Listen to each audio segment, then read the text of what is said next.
ли сте сега как да си направите безплатен Майнкрафт сервер? Ето, ще ви покажа. Тук Aternos.me, влизате, правите си регистрация, Play. Да, малко е дразнещо, но работи. Трябва да имате 3 сервера. Аз имам, така че си 3 единия. Създай Java, ако имате Bedrock. Създай.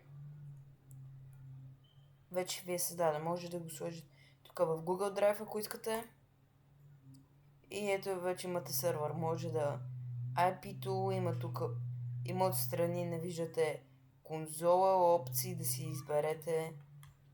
Например, трудност на игра. Аз, например, искам да е нормално, но може да е